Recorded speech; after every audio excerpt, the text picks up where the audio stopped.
So let me just start our slideshow. And I'm going to go back to the beginning really quickly to welcome you again and ask you to rename yourself to include your neighborhood. This is for us as well as for our guests. You know what the topic is. It's of interest to everyone. Our speakers believe that we're making progress on sea level rise, and they're going to tell us how and why. I'll just do a few minutes referring to our mission goals. We have a grant we're interested in bestowing upon a needy neighborhood. And then I'm just going to completely turn it over to our guests to questions. We'll have a couple minutes at the end. First of all, you know our mission is to do exactly what we're doing now, is to facilitate communication and interaction among the neighborhoods as represented by their associations, groups, and individuals, and to promote effective and regular communication with local, I can't read it, let me see, with local entities, et cetera. And we even have 2 city members here tonight. Now what we're doing tonight, really, you can tell that we're raising awareness of topics that impact us, number one. We are here to be a resource to all of you to help you navigate and be guided within city issues. And also we're going to be working on expanding inclusivity of Fed membership. One of our speakers works with the Canal Alliance. We're very interested in getting people there involved. And we are also committed to supporting the city's resilience and sustainability initiatives. I'm going to ask Corey Bitoff to wave. He's here with us today, the city's sustainability director. So we're also going to be updating our bylaws this year. Thanks, Corey. And here we are, the people who waved to you already. Maybe more of you have joined us. And we have people who represent their neighborhoods from all of these areas and more, but those are the ones that we recognize most regularly, and where our members reside. And these are often people who send in a check, who don't attend meetings. And we want you to send in a check the old-fashioned way, put it in an envelope and send it, because we're not an official nonprofit, so we can't use online payment anymore. So anyway, and this is the benefits of membership. You can read more about this on our website. Regular meetings, act as your champion, speaking with a voice that is heard, and much more. That's all on our website. So here's the grant that I referred to. If you have a neighborhood project and need dollars, please appeal to us. No grant is too small. I'm just going to refer to something that Richard Bernstein's neighborhood did. And they're just a neighborhood group. They're not even an association. They are responsible for the mural that was painted in California Park around the corner from Bellum. So this is the form. And Joy, I don't know if you want to encourage people to apply. Good evening. Yeah, I hope different groups will apply, and or an individual that has an idea can go to their neighborhood group, and the due date is May 30th, and the application is available on the website. And there have been some wonderful projects around safety or signage or park cleanup or whatever. So, and as Amy mentioned, that fabulous mural. So let us know. We'd be happy to have you. Thank you, Joy. So we're going to go on to our program at this point. But before we do, Jim, did you make our, I think Kate Hagemann has slides, right, Kate? Yeah, I have a few slides. Yeah. I'm going to make her a co-host, and then Jeff, you have slides as well. I think Jeff does too. Or, Yes. Kathy, do you have slides? Did you each have slides? You're muted. Well, Kathy and I have a common presentation. Okay, so should we make Jeff the co-host? Okay, so Jeff and Kate and Jim and I are, and also Aaron, our co-hosts. Okay. All right, so what we're going to do at this point in time is I'm going to hand the microphone over to Kate Hagemann, who is the director of adaptation for the city of San Rafael, and she'll tell you a little bit more about what she does and what's going on in that department. And at this point in time, I'm going to ask everybody except for me, sorry, to mute yourselves. And as you have questions, please put them in chat. Once we're done with our 4 presenters, Richard will, and you can just add questions as they're going. Richard will read the questions and ask them, and you can always ask questions directly during the Q&A. Okay, so at this point in time, go ahead, Kate. Great. Well, thank you so much for having us. Just want to mention logistically, I still am not able to share screen. So I don't know if that could be tweaked, and then we can share some slides. But I'll speak briefly about the work that the city is doing, and yep, still can't share screen. All right, here, maybe I'll do that. Okay. Okay, so you're a co-host now. Okay, fantastic. Thank you so much. You're welcome. Okay, great. Let me just switch this to full screen mode, and hopefully let me know if you can see that okay. Yeah. Looks great. Okay, great. Thank you. So again, thanks for the opportunity to talk about sea level rise tonight. Again, my name is Kate. I'm relatively new with the city of San Rafael, new to California. Before this, I was working for 7 years leading the sea level rise adaptation work for Miami-Dade County. And then before that, in the New York area after Hurricane Sandy, working on the recovery and resiliency efforts up there. So new to the area, and appreciate the opportunity to talk about the topic. So I'll go through what the city is working on right now in terms of sea level rise, but I am helping pick up a grant that my colleague Corey and many other colleagues helped secure. So I don't know, there are really 2 primary goals for this current project that we'll be talking about. And one of them is, of course, addressing the climate risk, which is very real in San Rafael. San Rafael is one of the most vulnerable areas in the Bay, and by extension, California, but also one of the environmental justice communities where an example of where the impacts of climate change are affecting the folks that have the fewest resources to respond. So before I go further, I just want to check and see, Corey, if you wanted to add anything on the intention behind the project before I dive into the specifics. I think thank you. One of the big things was to try to make sure that we use this project as a launching point. It's going to be a lot of work over many, many decades, right? And so what we really need to do is build knowledge base and leadership within the community to be able to address it and to help with figuring out the solutions. There's going to be a lot of trade-offs, and it's going to be a lot of planning and thought that'll need to go into it. So this project is sort of the first of many to come, and I guess that's all I would add. So thanks, Kate. Okay, so as you all know, but much better than me, there have been years of work on the topic of sea level rise, and a lot of hard work by folks at Resilient Shore and within the city. So the city is kind of one of the first efforts. Publications, let's say, was in 2014 by Paul Jensen, and then there's been a lot of work done by the county as well as by other entities, other regional entities, looking at in different phases, looking at the risk or looking at what can be done. So one of the most important regional agencies is BCDC, and they looked bay-wide at what are the vulnerable areas across the bay to sea level rise, and really highlighted the vulnerability of San Rafael. But that information was then taken by the city and many others into a series of reports that then were folded into the general plan. So Paul Jensen and Corey and many others of you who are involved in the general planning process tried to incorporate a lot of the best practices into the general plan, and incorporate a lot of sort of summaries of the studies and all of the work that had happened to date, including that in the general plan.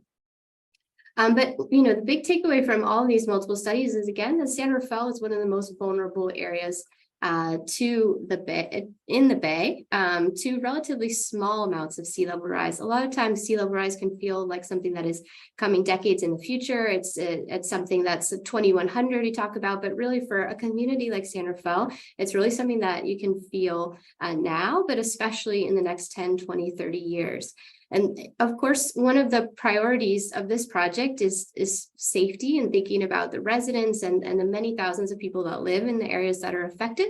But another facet of it is also that there are, it's a big job center as well that's in the area that's at risk, with quite a lot of business revenue, a lot of employment, and by extension, a lot of kind of the municipal revenue for the whole community. So sometimes, again, another kind of thing that happens with sea level rise, we think of it as something that will affect a certain area along the shoreline, but in reality, it will affect the whole region. You know, even if your house happens to be on the hill, we have a lot of assets, wastewater treatment plants, recycling centers, major highways and bridge access that are all kind of essential to the regional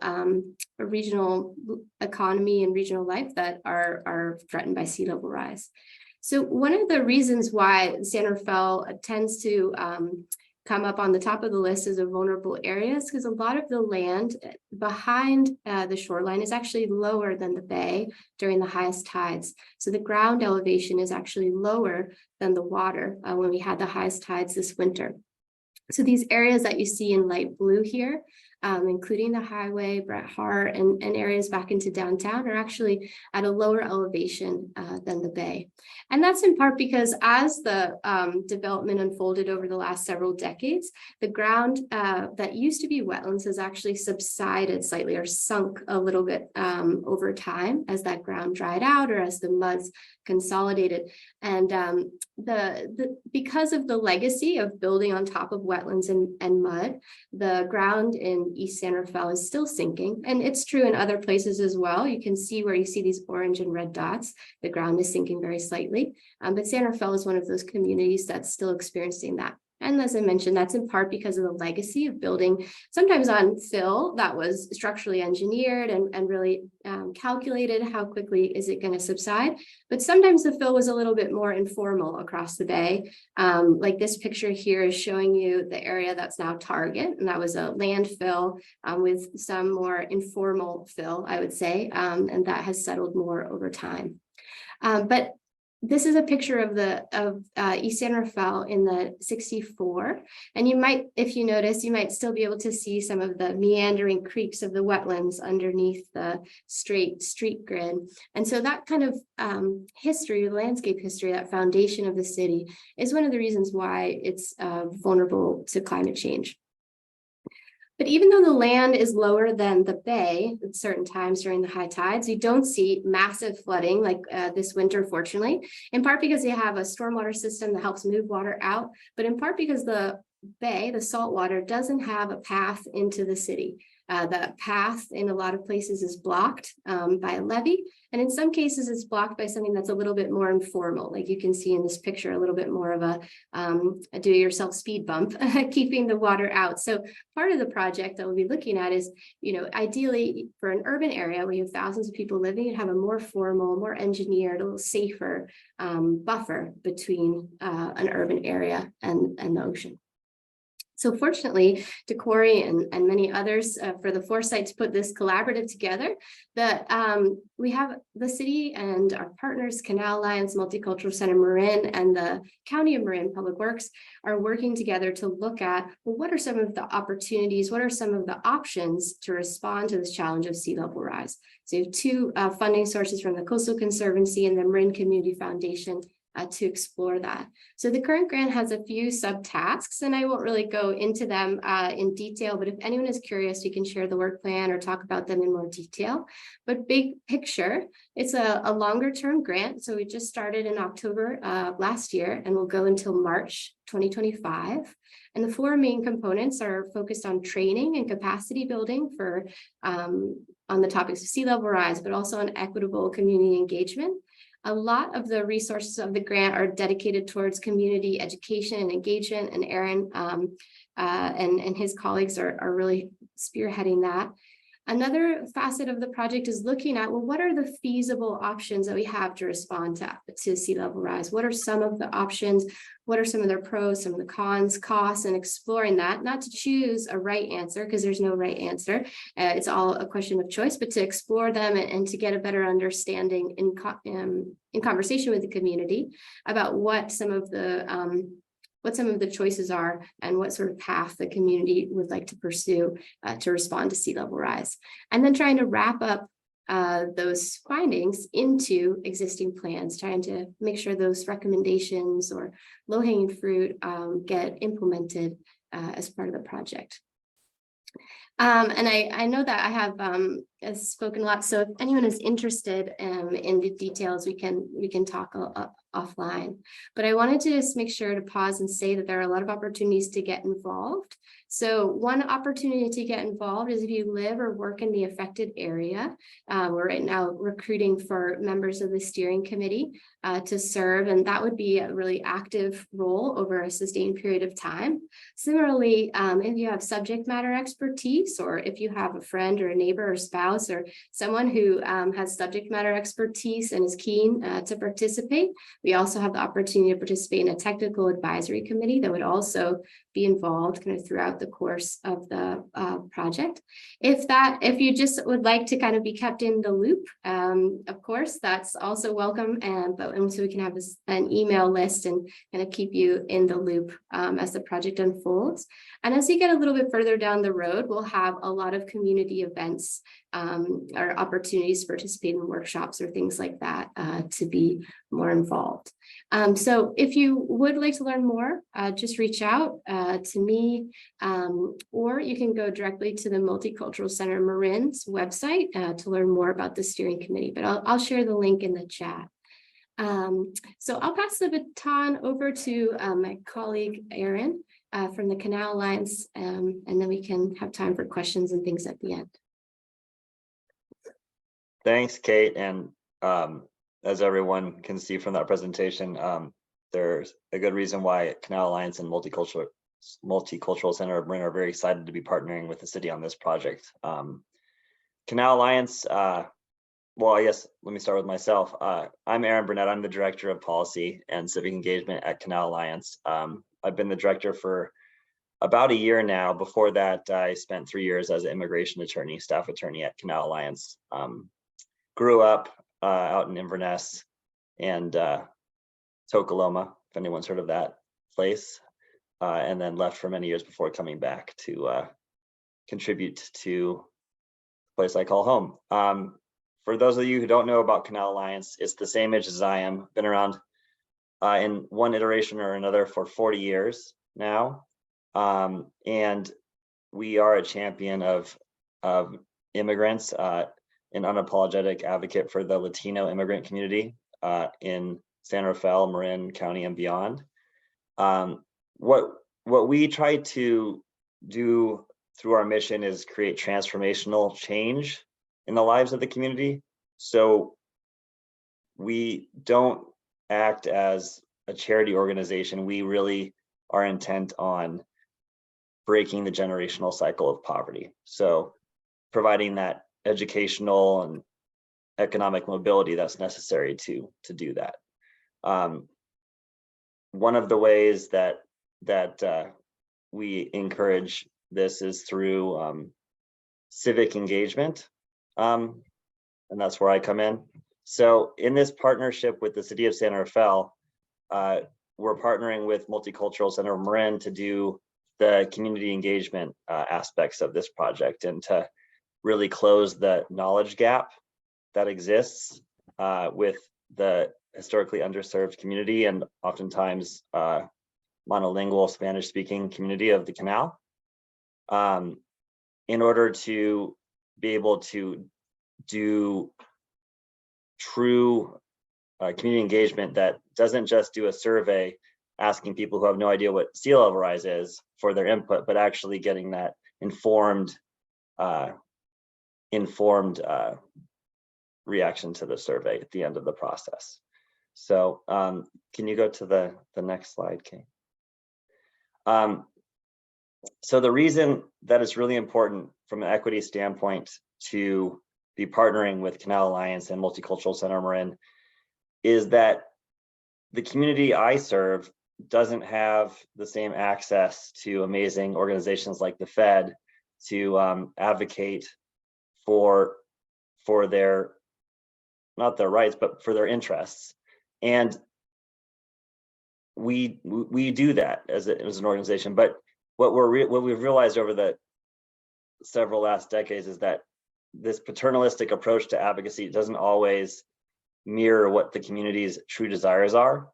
So by going in holistically and doing community engagement with a steering committee that is community centered and meeting the community where they're at, we're going to be able to bring forth ideas or at least opinions from the community that will lead to a future where we don't end up with the situation on the slide here on the left that you see, where in reaction to sea level rise, the city and consultants come in and do a lot of infrastructure projects, improve the neighborhood, and it leaves our largely blue collar working force to the side. So causing mass displacement. And from a environmental standpoint, that's a bad thing because you end up with 10,000 people having to commute to the place they work, or you end up sometimes just losing your workforce altogether. I'm not sure if all of you or most of you read the IJ, but workforce is a big issue in San Rafael. Keeping workforce and recruiting is an issue, and so we're proud to be a part of this project to make sure that when we build out of this crisis, we still have our entire community intact.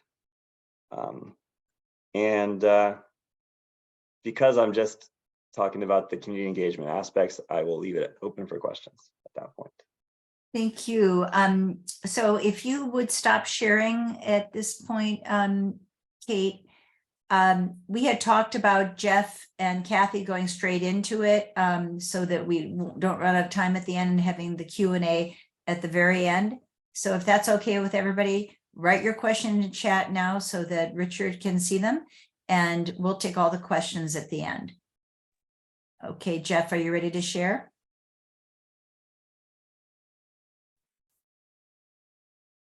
I am ready to share, and what I will do is let's get started with the slideshow here. And Kathy, it's your forum here. Okay, I'm going to start. So first, let me introduce myself. My name is Kathy Schaefer. I am a PhD candidate at UC Davis, and I'm desperately trying to finish my dissertation. So and my dissertation is on studying alternatives to the National Flood Insurance Program, but also more broadly studying how do we finance our flood and make our communities more flood resilient. So with that, next slide. I thought I would just start by just a little flooding 101. There's many ways that we can flood. If you want to go back, there we go. So you can flood from man-made infrastructure that fails, like the Oroville Dam, or you can, there we go, flood from groundwater flooding, from flooding from sewers that overflow. There's what we call fluvial flooding, which is the flooding from the main stem of a river. And then we have what's called pluvial flooding, which is the sort of street flooding. And then you have tidal flooding. And one of the challenges we have in the Bay Area in particular is that each of these types of flooding are managed by different groups. So you have the tidal flooding and sea level rise flooding is being kind of managed by Kate and the city, and being managed by more broadly in the Bay Area by BCDC. The City Public Works manages the pluvial flooding. In the rest of the county flood control agencies manage the fluvial flooding. No one really manages the groundwater flooding, which is going to be an increasing concern with sea level rise. And then we have flooding from sewers that are managed by the municipal sewer agencies. And then one of the challenges we have is sometimes our infrastructure, man-made infrastructure, is really not really managed at all.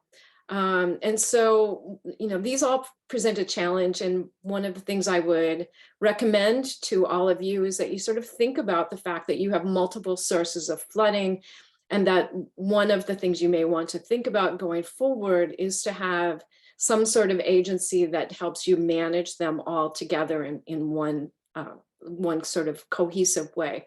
Next slide. In the UK, or actually in Europe, they have adopted what's called the source pathway receptor consequence model. And we haven't quite adopted that in the US the way that they have in Europe. And it kind of brings to mind for me a conversation I had with a police officer many years ago. He told me that it takes three things for there to be a crime. You must have a criminal, you must have someone who is the recipient of the crime, who ends up having the crime against them, and you must have a location. And he said, if you remove any one of those three things, you remove the crime. And the same holds true for the source pathway receptor model. And you have the source that can be the bay, can be the groundwater or the sewer, and the pathway, and then the receptor. So as you are thinking about your options, then you can think about if you remove any one of those, then you reduce your flood risk. And then the other part where I get involved and where the heart of my research involves is in the consequence model. How do you ensure that at the end of the day, everyone can recover? And what are the things that people need in order to adequately recover? Next slide. So part of my research, I examine things that work and things that don't work. And so what are the flooding things that have happened, and what can we learn from them, and what are the success stories? So one of the failures is the Coyote Creek flood event that happened in 2017. And there was a combination of things that led to it. But at the end of the day, what it resulted in was predominantly low-income community, or part of the community, flooding. And a kind of a word of warning, or kind of heeding, that flood event cost both the city and the Santa Clara Valley Water District millions of dollars. And the Santa Clara Valley Water District manager at the time was a woman named Norma Camacho, who's a friend of mine. And she told me that that event took 10 years off of her life. So there's an important reason why we want to think about flooding. And even though it's something I'm passionate about, I also recognize that by and large, nobody cares about flooding until it's the only thing you care about. But I want to highlight a success story. So next slide. Some of you may have heard about the flooding that happened in Pajaro this winter. It was a migrant community, low income, and they had received funding from the Corps of Engineers to upgrade their levees, but it had not been done in time. In contrast, we have the city of Hamilton City. For those of you who ever go to Chico, it's on your way to Chico. It's a small, predominantly immigrant community alongside the Sacramento River. And over a decade ago, some leaders in the community realized that they really needed to advance and take charge of the flooding potential from the Sacramento River.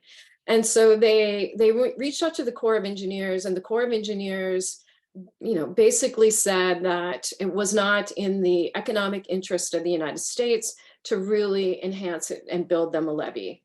And so they continued to advocate and continued to knock on doors and continued to do the things they needed to do. And the end result is that they have a 100-year levee, and they were protected from the big storms that they have. But how did they get there? Well, the Corps of Engineers requires that you have a local cash match. This is a poor immigrant community, predominantly Hispanic farm working community. You know what they did? They sold tamales for their share. They also worked with the Nature Conservancy. So as you look at this, and I'm sure many of you are saying, oh my God, this is not what we want for our community. Look at that levy. That is nothing that we want to be involved in. But the reality is that what this is what's called a setback levy. And the area that you're looking at is going to be managed by the Nature Conservancy. And once the levee is constructed, or it has now been constructed, but as part of the project, they have funding to make this into a wetland and to make this into riparian habitat.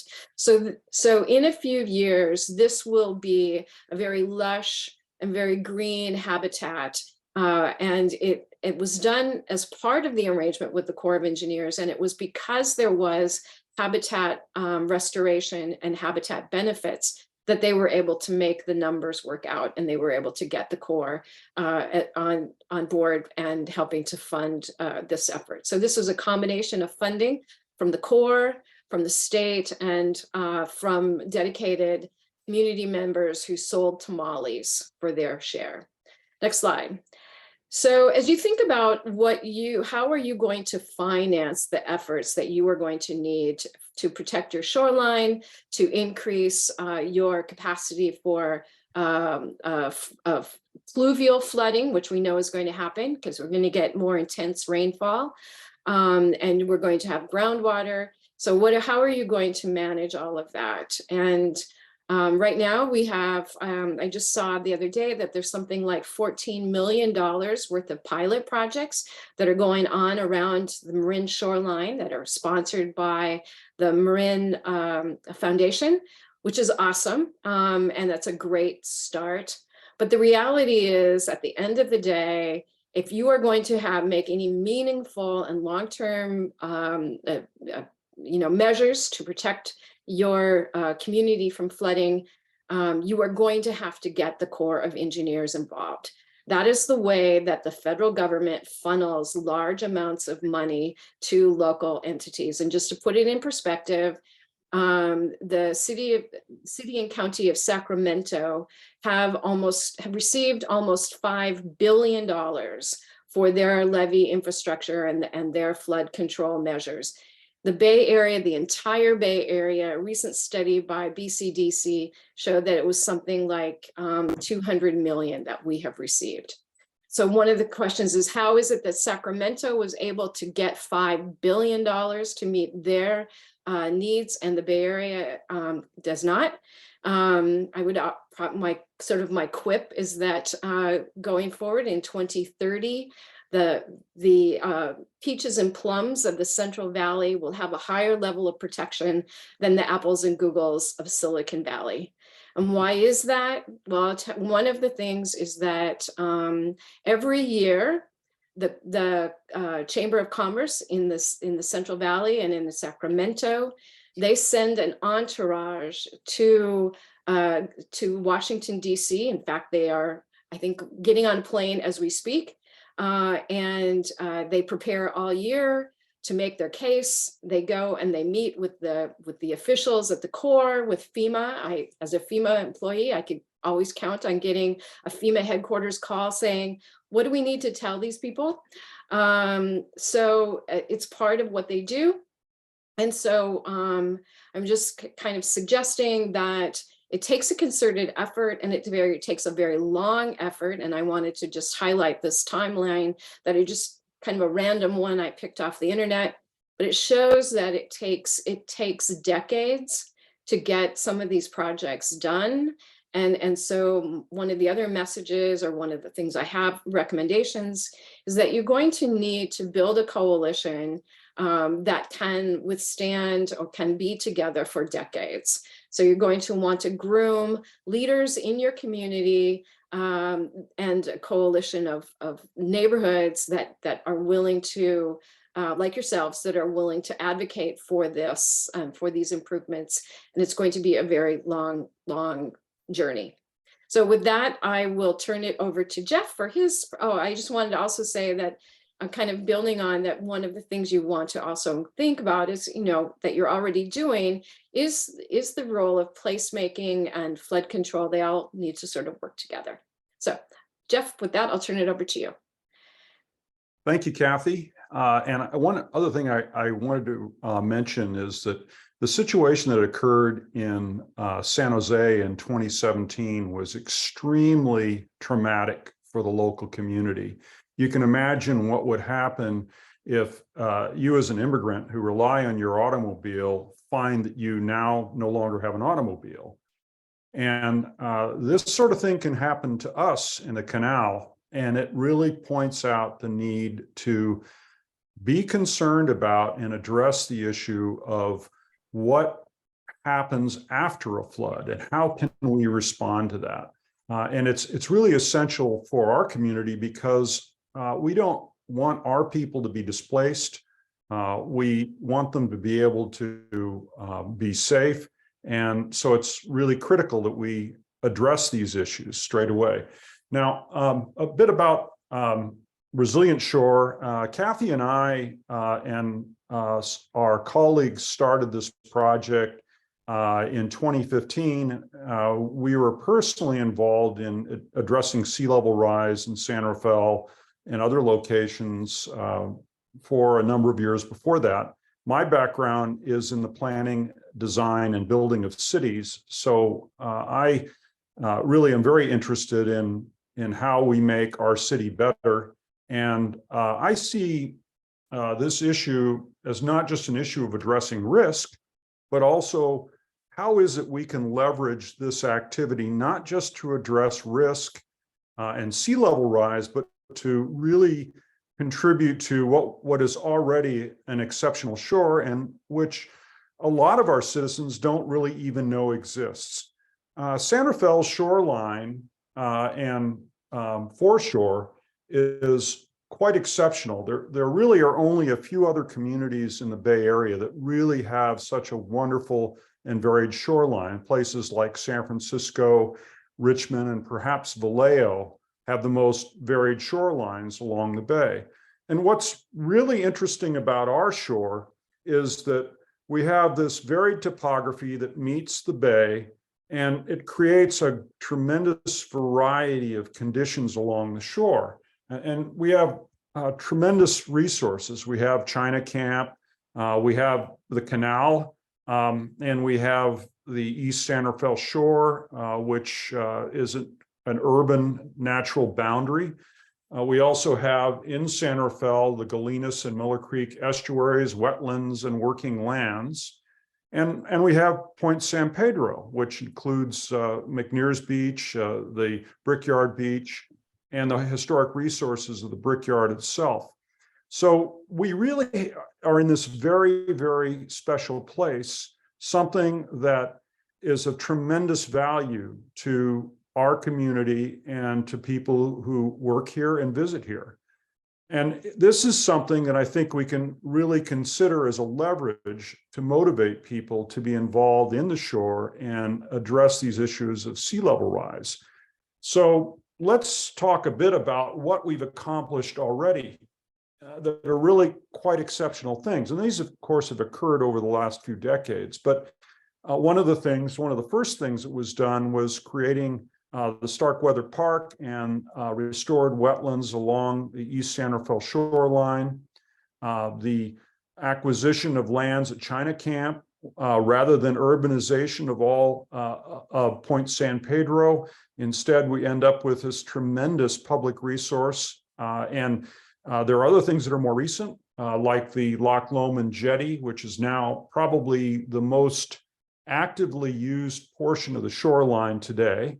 And of course, we continue to advocate through our congressional representatives and our local public works department and the Canal or the San Rafael Maritime Channel Association for dredging of the canal. And the other thing that has been accomplished is since 1982, there has not been any flooding in East San Rafael. And that actually has been a result of the wonderful work of the San Rafael Public Works Department in maintaining the stormwater conveyance system and the pumps to keep our feet dry. So all of these things are accomplishments, and they all have something in common. They have come about because of tremendous advocacy on the part of stakeholders, on tenacity, a willingness to stick with it and get things done, and leadership by the community. There also tend to be a number of partners involved in each of these efforts. And we have political leadership, like our congressional representatives, our state assemblymen, and our city leaders that are advocating for these projects. And of course, it takes resources.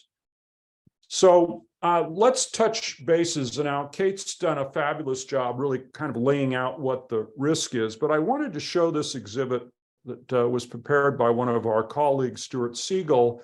And what this shows is the depth of the water in the event of a 100-year event or a 1% event. And one of the things I wanted to point out was access to East San Rafael would be cut off in the event of a 100-year flood.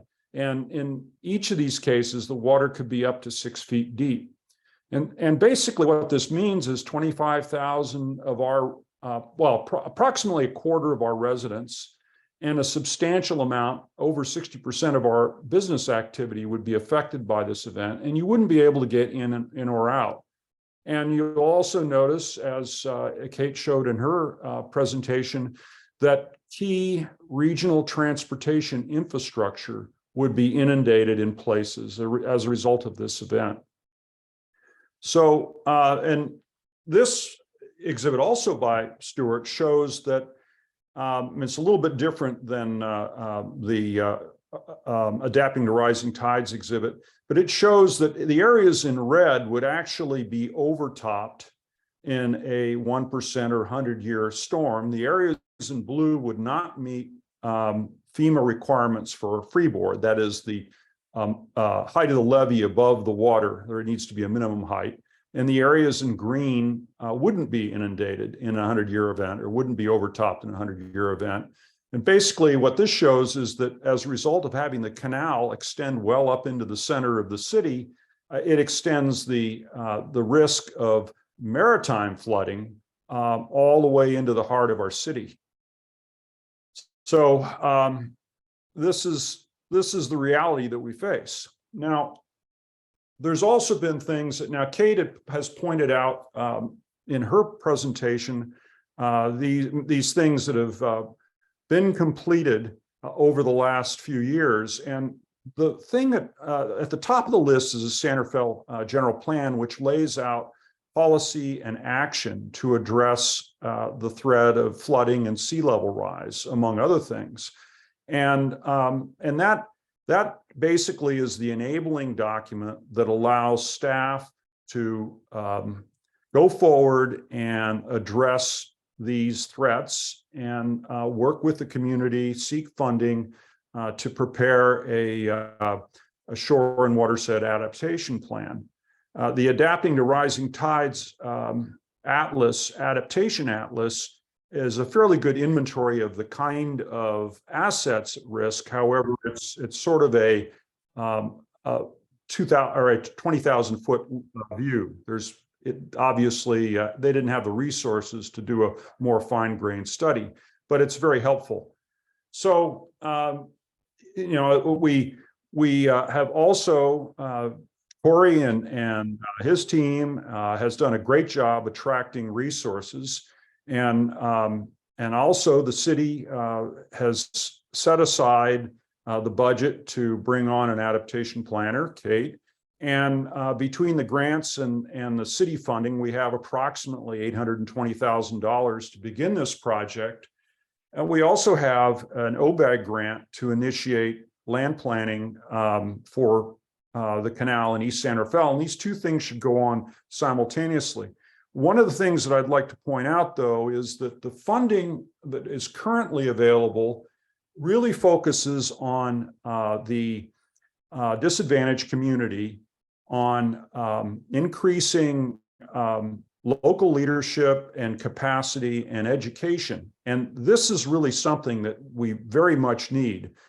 But we also need resources to embrace all of the other stakeholders. And so our challenge is to get more money so that we can have a more comprehensive outreach and engagement effort. So as Kathy had mentioned, there is money available, but these funds tend to be available for real projects. And you can't have a real project until you have a plan. And so that is why it is so important for us to move forward with a shore and watershed adaptation plan so that we can identify projects and move forward with projects. And also we can identify the means of governance and financing for these various different kinds of projects. And as Kathy had mentioned, the Corps of Engineers is key here because they are the pipeline to significant federal funding, particularly for things like navigable channels and shore protection. And they were, in fact, the source of funding for the most recent round of dredging in the canal. So let's touch a bit on what kind of solutions are likely to be implemented. And what I wanted to point out here is the emphasis by the regional resource agencies, folks like Bay Conservation Development Commission, Region Water Quality Control Board, EPA, and others, they don't like to see the kind of solution that you see on the top drawing here, which is basically an armored levee. That's termed as a gray adaptation solution. It's sort of a traditional engineering solution. What they are more interested in is nature-based solutions, which take advantage of the buffering effects of wetlands and other things. The reality is, though, that those kinds of things, nature-based solutions, don't alone address the true flood risk and sea level rise risk. So what we're more likely to see is something on the order of a hybrid solution, which combines traditional engineering to meet the elevation requirements and so forth of things like levees, but also takes advantage of natural systems to buffer the impacts of things like storms and king tides and the like. So this exhibit, perhaps some of you have seen before, but it's a kind of a sketch of what something like that might look like, where the existing shoreline, which you see kind of with a dashed line, would be the separation between those areas that are subject to maritime flooding and tides and the urban area. And in order to address the canal itself, it's likely that it would have to be some sort of closure at the mouth of the canal that could be closed at times of very high tides or flood risk. So, you know, what do we need to succeed ultimately as a community? Well, one of the things that's really critical is each of you. We need stakeholder leadership, engagement, and support. Our elected officials need to know that these things matter to you, and you need to be there to share with them those things that matter the most to you. And the other thing that will be necessary, I'm not going to read this list, but the other things that are necessary really are partners. And partners are not just our city, there are also other government agencies. So think about it, for example, Caltrans has substantial investment in infrastructure in our community, and it's all potentially subject to flooding. So doesn't it make sense that Caltrans is part of the solution? They're not likely to raise their freeways to get them out of the flood zone. It's far more cost effective and less disruptive if they participate in adaptation measures that aren't even within their right of way. So we need to identify models where folks that benefit share in the cost of addressing these adaptation measures. And that can be everything from private landowners to governmental entities, to the city, and others. And the thing here is that the model perhaps should be you pay for your benefit. And so the share that you pay towards this thing is based upon how much benefit you get out of the adaptation measure. And this kind of comes down to this notion of coordinating transportation and land use planning. We're not seeing a very good job of that being done in the region, although that is clearly an objective of the MTC. And what we're seeing is we're seeing transportation projects move forward without considering or leveraging the land use impacts. So anyway, one of the problems that we face is that flooding and sea level rise alone are not much of a motivator. This isn't, it's human nature, really. People really respond to immediate issues, to immediate threats, to immediate advantages or disadvantages. And the tendency is really to put this off in the future. And it's a common thing for elected officials because it takes a long time to get these things done. So there's less motivation to get them done or to take action. So, if we think about things that motivate us, it's things that we care deeply about. It's things that benefit us financially. It's things that affect our quality of life. It's kind of the instant gratification scenario, I guess. And so for that reason, I think that when we think, and going back to Kathy's earlier exhibit here, if we're going to be successful, we don't want to just think of this as being a sure plan to reduce risk. We really want to think about it. If we really want to motivate people, it's got to be about something they deeply care about. And part of that is getting folks to really understand and appreciate the shoreline and think in terms of this as an opportunity to create a really exceptional place, a place that we use all the time, where we want to be. It results in things that people deeply care about, like restoring habitat, the Bay Trail, and it also does something else, which is provide flood risk reduction and adaptation to sea level rise. And it really falls to this diagram that you see here. It's about creating something that addresses all of these things to motivate stakeholders that have their own specific interests and desires. They need to see themselves in the plan. There's got to be something in it that they care so deeply about that they're going to work hard to advocate for its implementation, and they're willing to make certain sacrifices financially, for example, to address flood risk and other things.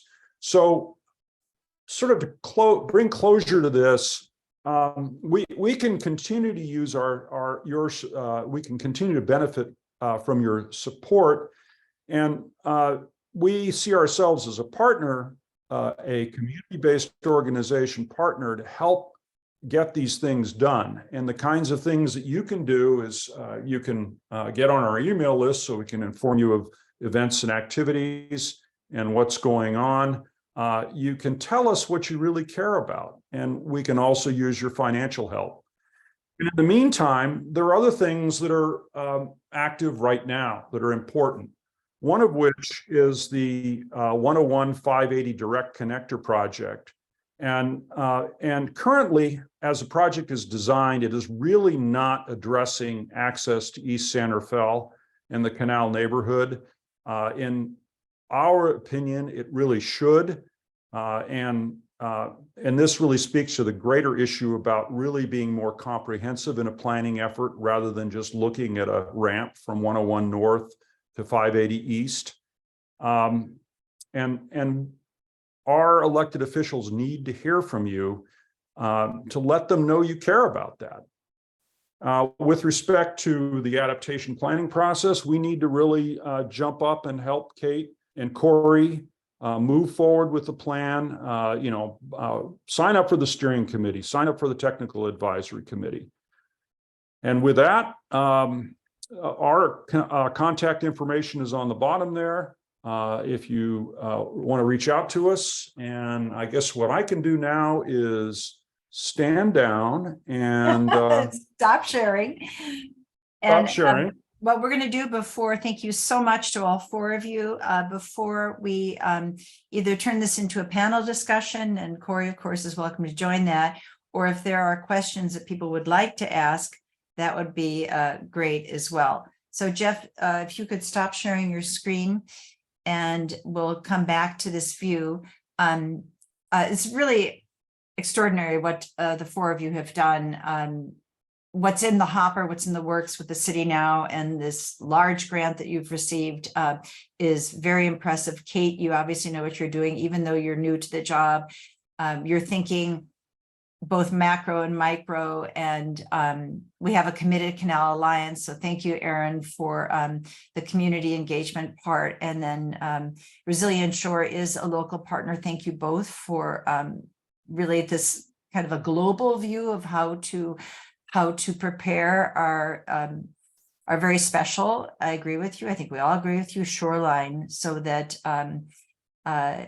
it becomes more resilient. And with that, I'm going to just ask Richard Bernstein to step up and see if we have any questions. And if not, I wouldn't be surprised if the four of you, or the five, if we include Corey, might have discussion questions.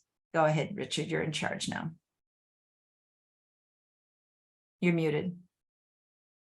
You're muted, Richard. So that's much better. Okay, so thank you for all of those four presentations. Thought-provoking, a little bit depressing, but also inspiring.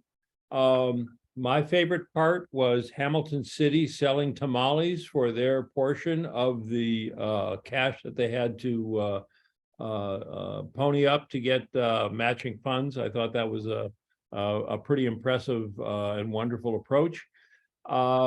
One of the more challenging things that I heard was building a coalition that will last for decades to solve these problems. Jeff,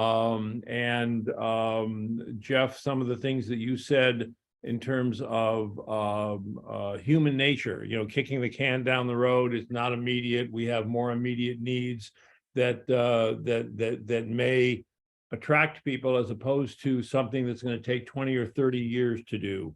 But I think that your comments on short-term benefits, things that would be in evidence and be advantages along the way, shoreline and bay trails, use of the shoreline, are real good aspects and good things to stress in trying to solve a 20 or 30-year problem.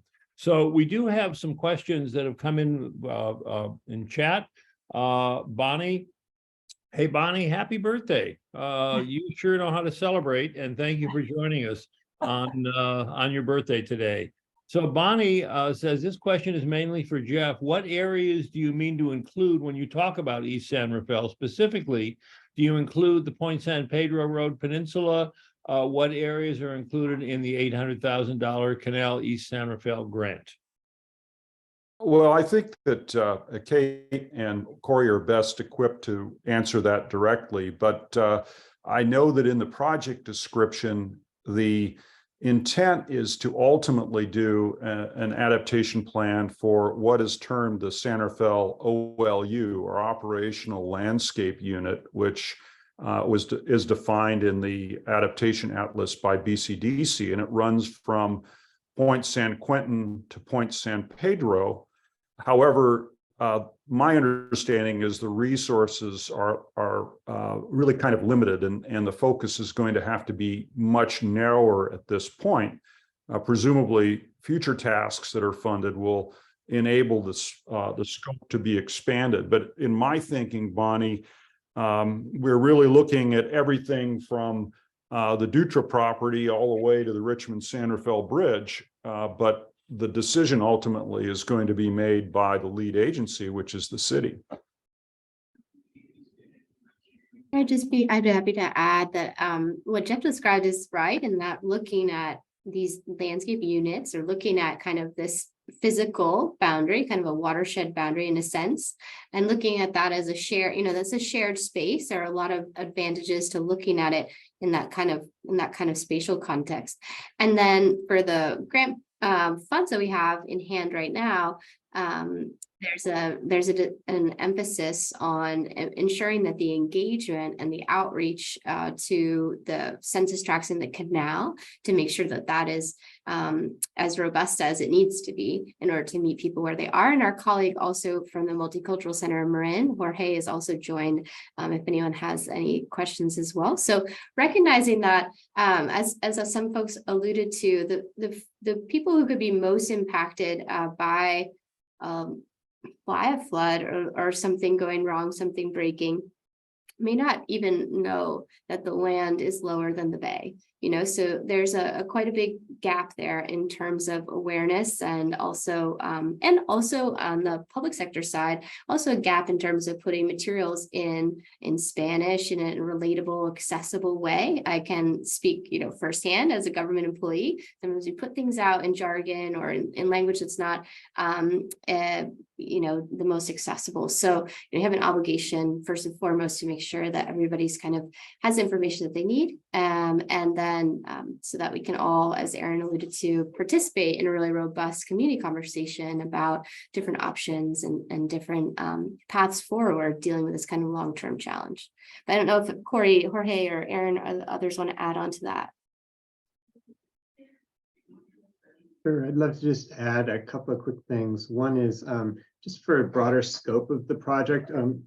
So Kate's been hired to work on our overall adaptation planning. And part of what's in the general plan is to develop a sea level rise plan that is much larger than what this project entails. And that's going to be happening over time as well. And she's out there actively seeking for extra funds for that as well.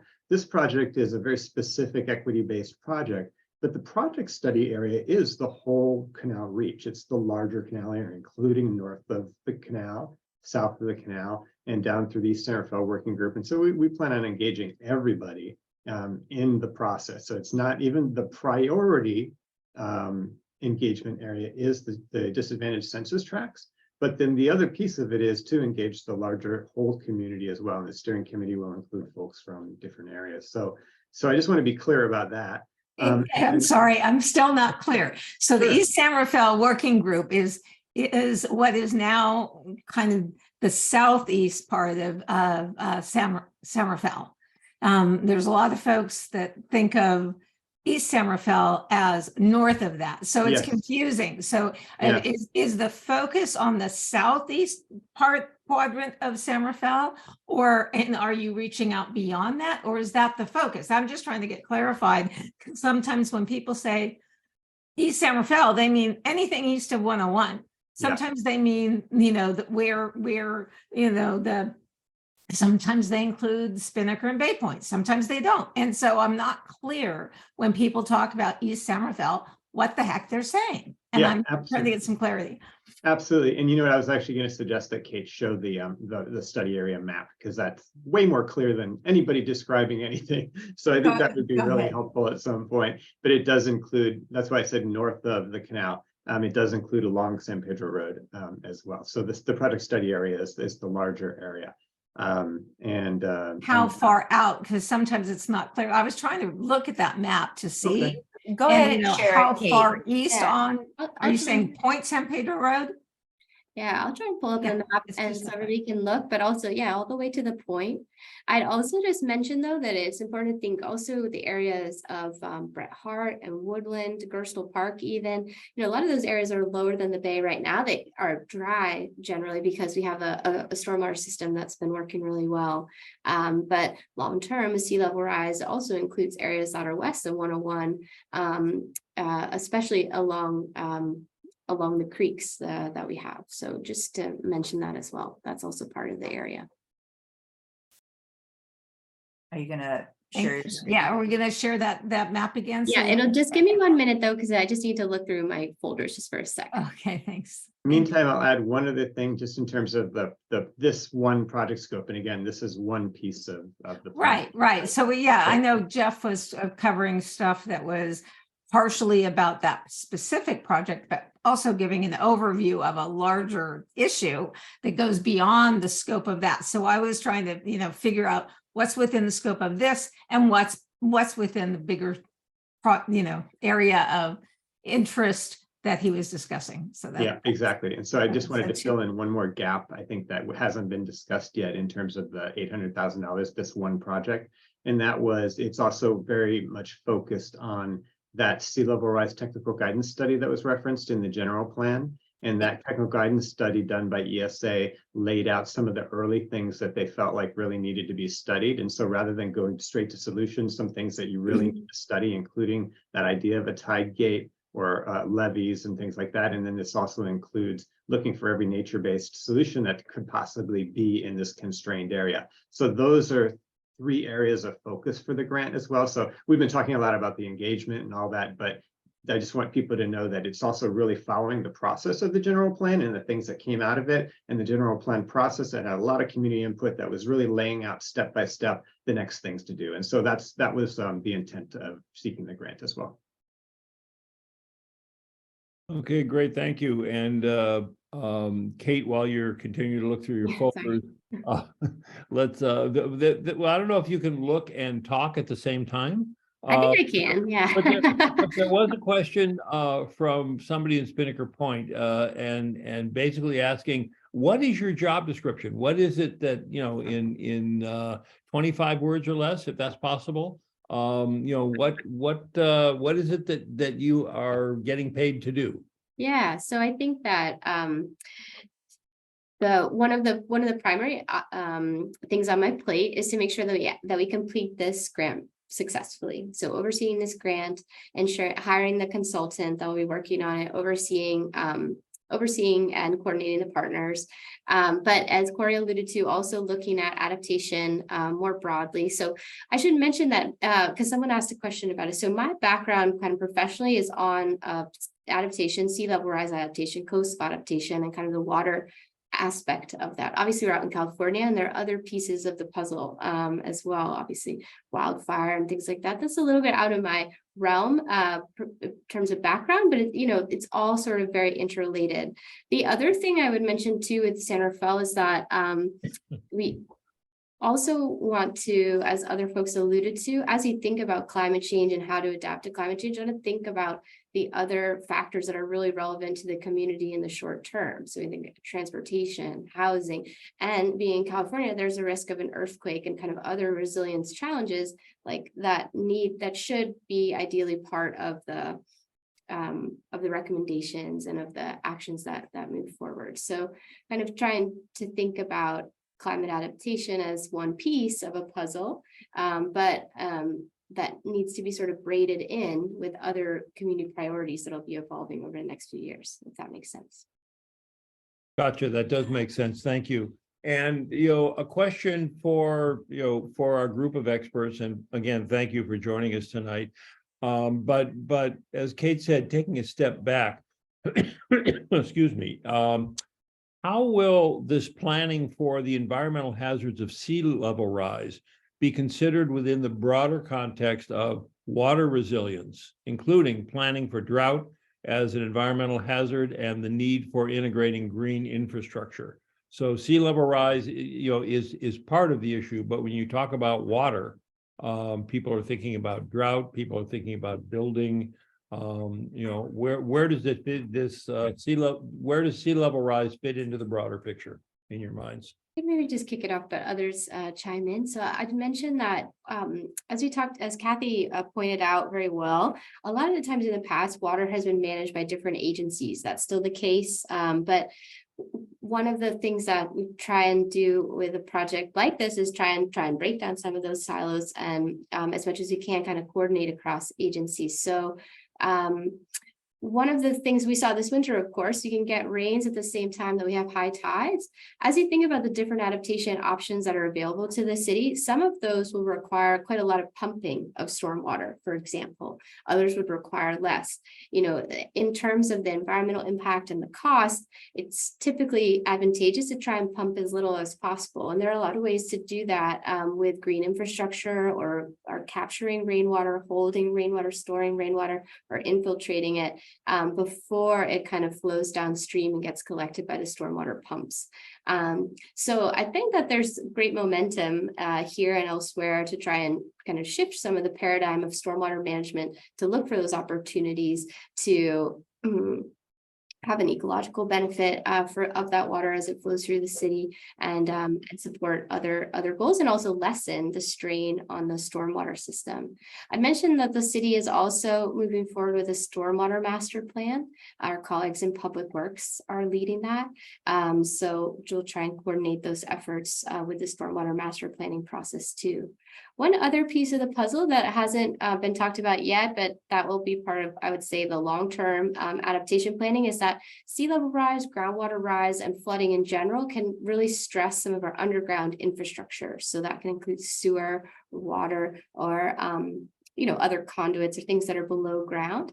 So one of the things that we did a lot in Miami was look at how we can, where is that infrastructure vulnerable? How can we protect that infrastructure? Say a wastewater lift station, for example. How can you make that hardened and less vulnerable to going offline if there is a flood? So looking at opportunities to make sure that all that infrastructure is as resilient or hardened as possible. I think that's also something that I would recommend that the city keep working on and make central to the adaptation efforts moving forward. I guess I'd like to also weigh in a bit here. I think that as an aspiration, and if we look at the adaptation atlas, the notion is that we aren't just a shoreline, but we're also a watershed. And if we're able to secure the resources, it certainly would be beneficial to look at the whole watershed and look at green infrastructure opportunities. The other thing that's kind of interesting, and I noticed this was as I was hiking in the Dominican, is that typically what happens is there are structures that capture the sediments that are being transported downstream so they don't enter into the storm drainage system. And one of the problems that we face in the Bay is that we are sediment starved, that as sea level rises, we need sediment in order to help our wetlands accrete or rise along with sea level. And among the things that could be considered, for example, is beneficial use of the dredge materials when the canal is dredged, or utilizing windfall trees and the sediment that's captured in these structures to create restored wetlands like the Tiscornia Marsh Project. And clearly this is an opportunity, an aspirational opportunity to think in terms of the wetlands along the shoreline, green infrastructure in the watershed as a combined system. And hopefully we'll have the resources to do that. So we were talking earlier about the San Rafael shoreline, and in particular, in one of the presentations, it mentioned the shoreline behind Home Depot and Target, and that walking path, and the fact that it's well used, and it has created that is fill that years ago I think that was the old dump that I drove to when my kids were little, and before the Resource Recovery Center opened on Anderson Drive. What is the current stat? Is that area being monitored and maintained? Is there any deterioration? Is there any, if there is sinking, is there any forward looking and forward planning to make sure that the gains, if you will, that were installed that allowed Home Depot and Target to be built are strong and continue to function as designed? I could probably touch on that a little bit, but I think really the folks that would be best able to answer that would be the Public Works Department. But one thing that is kind of typical of the Bay is that there is no single entity that has control of our shoreline. Various different reaches are owned by different folks.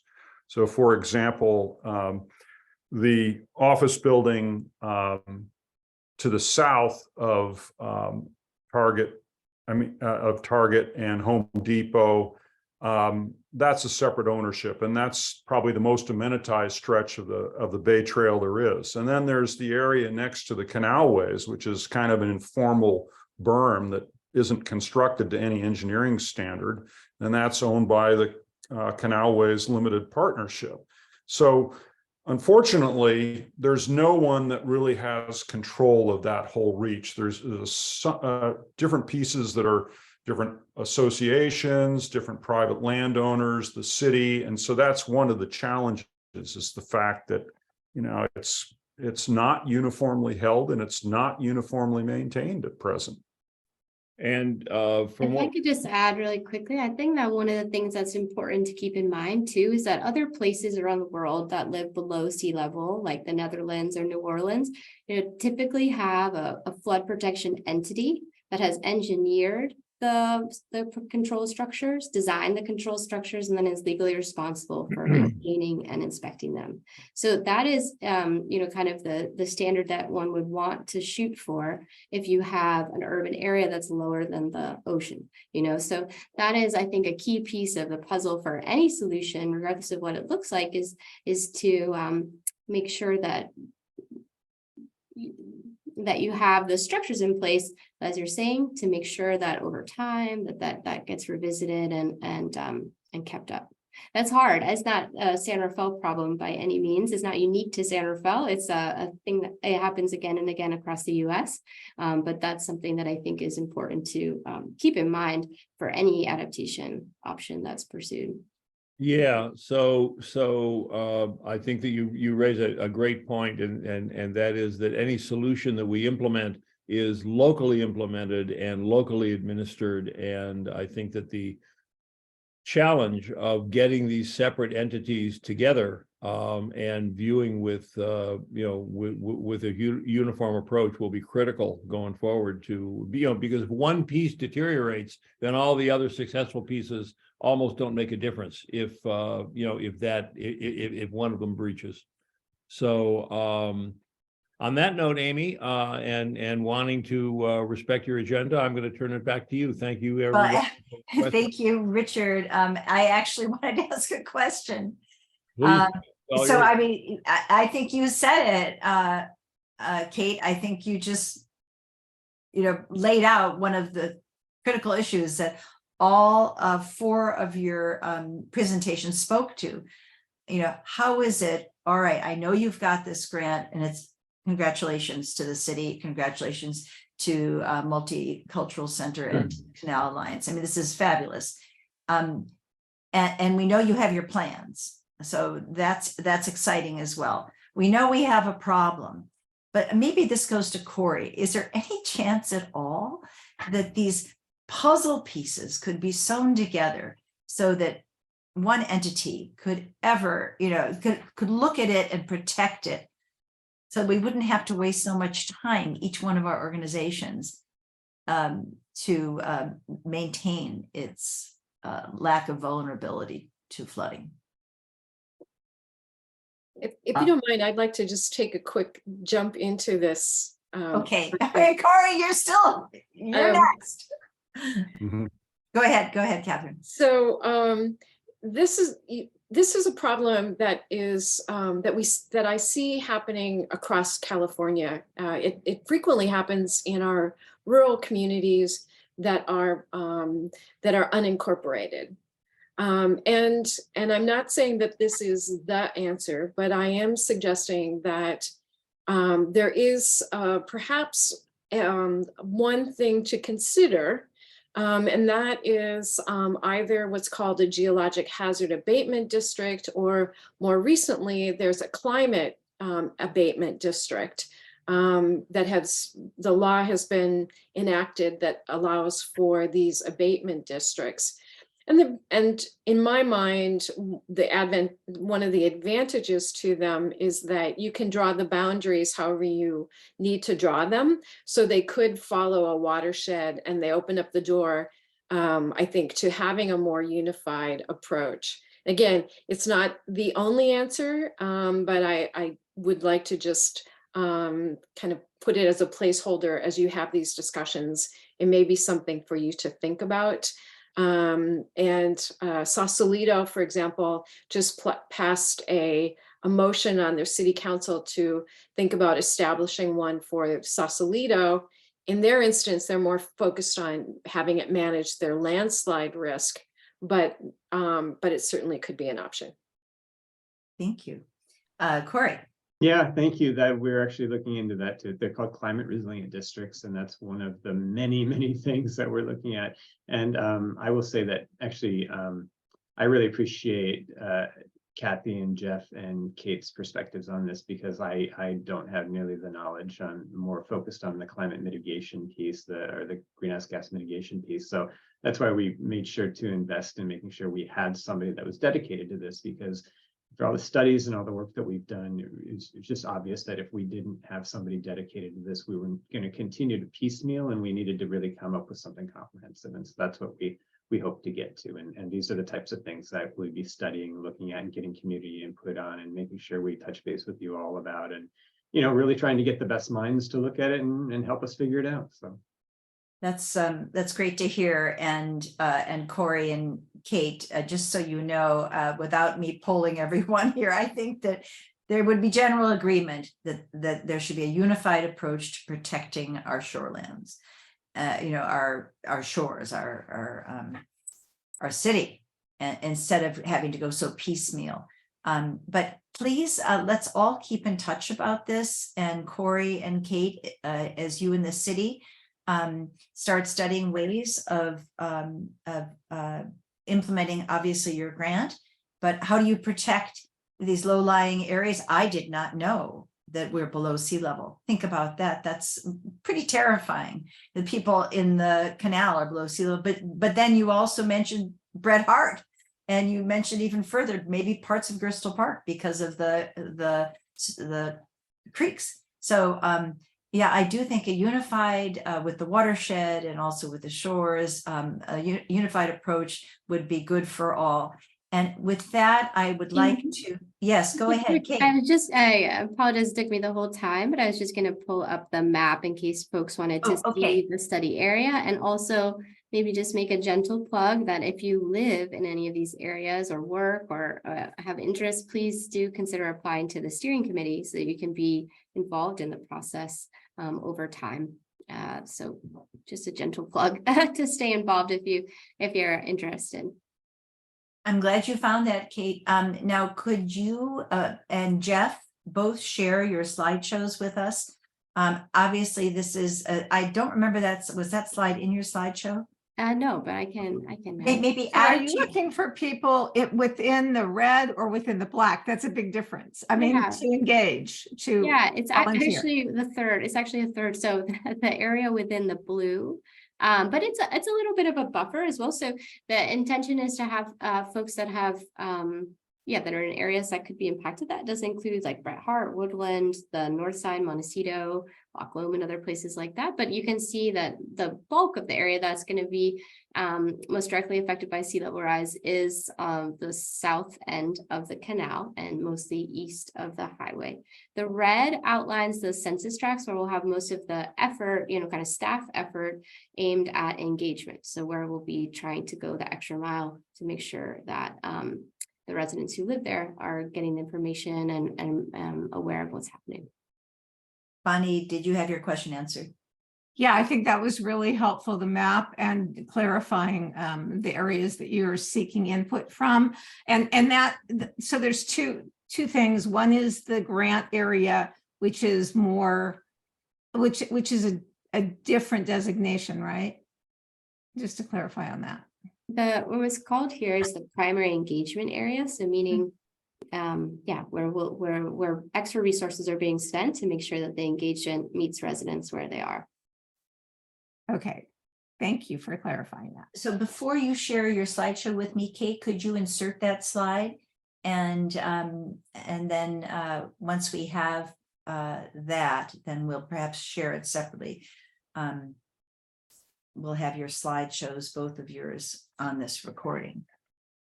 All right, folks, it looks like it's 8:29. Without further ado, any other questions from the steering committee? That just want to remind you all that it's time for your neighborhood, and I really encourage Aaron and is Jorge, is he still here? Yeah, Jorge's here. Aaron and Jorge, if you could get the information about our grant to your stakeholders, we would be very, very interested in seeing applications from people who live in the Canal area for what could be as much as $500 grant that could help them with any number of neighborhood projects. And they could, if they don't have a neighborhood association, they could go through your entities as far as we're concerned. That's on our website, and that was on our announcement as well. So without further ado, I would like to thank all of our panelists, panel experts, for sharing your evening and your expertise with us. And we look forward to our next meeting. Thanks, everyone. Have a good evening. What's the love of it? Bye-bye. Thank you.